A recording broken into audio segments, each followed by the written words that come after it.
avez vu que le niveau est très élevé ici. C'est un autre championnat, bien sûr qu'il y a beaucoup de pression. S'ils ne sont pas lucides sur ce qu'ils font, c'est aussi montrer qu'ils ont encore des failles et qu'il faudra encore peut-être grandir. Il faut avoir un esprit de guerrier, de compétition et jamais lâcher.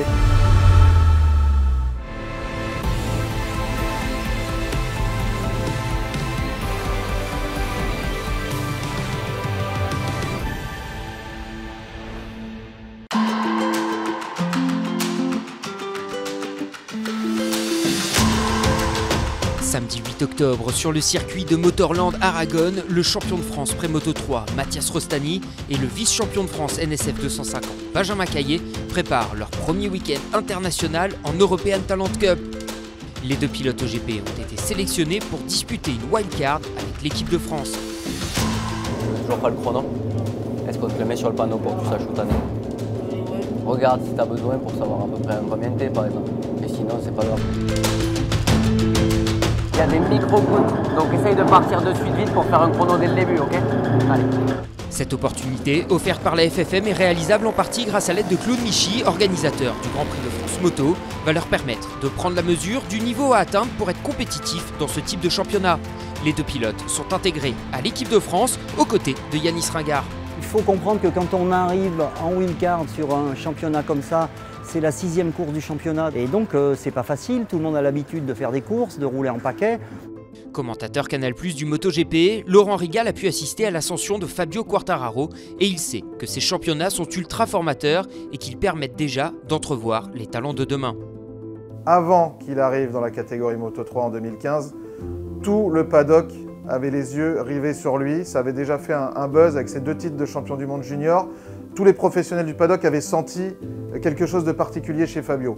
Et bien sûr, il y a un long chemin à faire avant d'en arriver là. Donc il faut vraiment que ces jeunes pilotes soient déterminés, travaillent énormément. Mais après ici, en tout cas sur la trage, ça avait l'air mieux et plus régulier qu'hier. Ce que j'attends d'eux, c'est qu'ils progressent, qu'on arrive à travailler ensemble pour peut-être préparer l'avenir et qu'ils arrivent à se mettre en place dans une équipe professionnelle comme l'est l'équipe de France. L'objectif du week-end peut sembler modeste, mais il est clair, viser la qualification. Avec 60 pilotes au départ et 30 qualifiés, la tâche va être rude. Tu vois, je suis content d'être champion de France et tout, et t'arrives, tu vois les autres qui roulent, mais qui roulent. Là, je me décourage pas, mais je sais que ça va être très compliqué de se qualifier. Pour moi, c'est la première chose importante, être lucide sur ce qu'ils font, même si au début, c'est peut-être pas suffisamment rapide. Et ensuite, justement, mon travail, ça va surtout être l'approche d'eux et les aider sur les points difficiles qu'ils auront à passer pendant le week-end.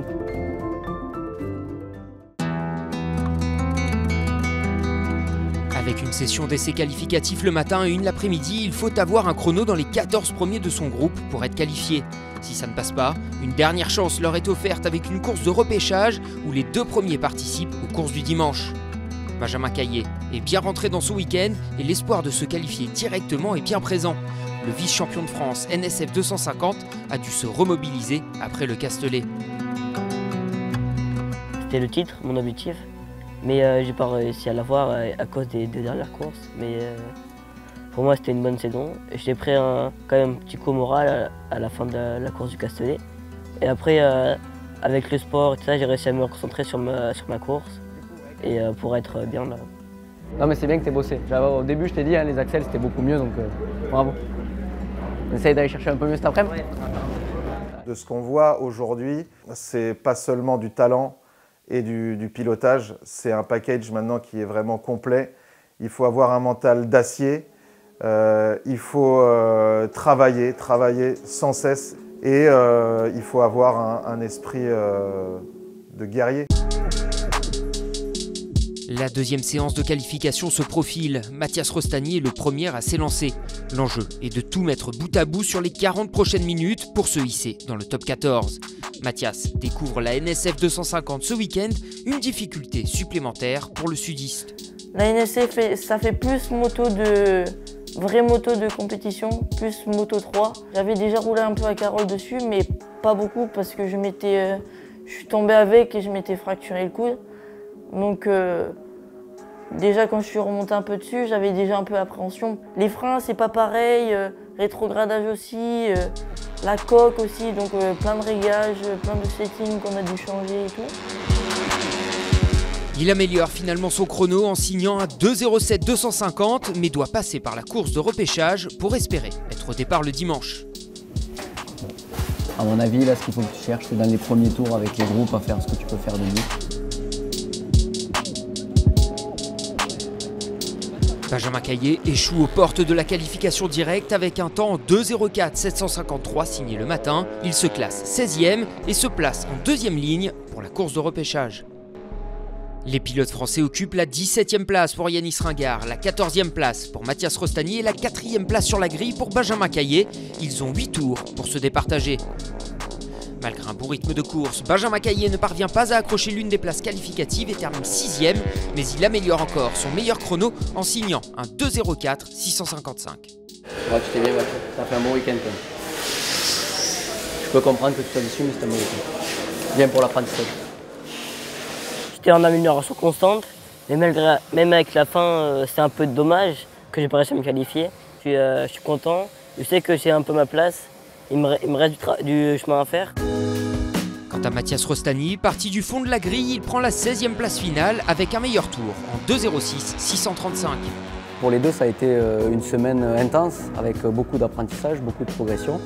Maintenant, il va falloir digérer toutes ces informations, comprendre ce qui leur manque pour faire partie de ces meilleurs pilotes.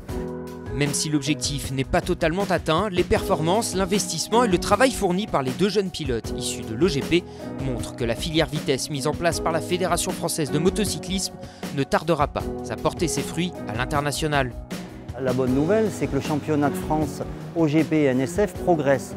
Donc quand on amène les pilotes ici, les écarts sont moins importants. Quand on voit que les chronos sont relativement intéressants et assez proches des hommes de tête qui sont là depuis 2 ou 3 ans, ça nous intéresse.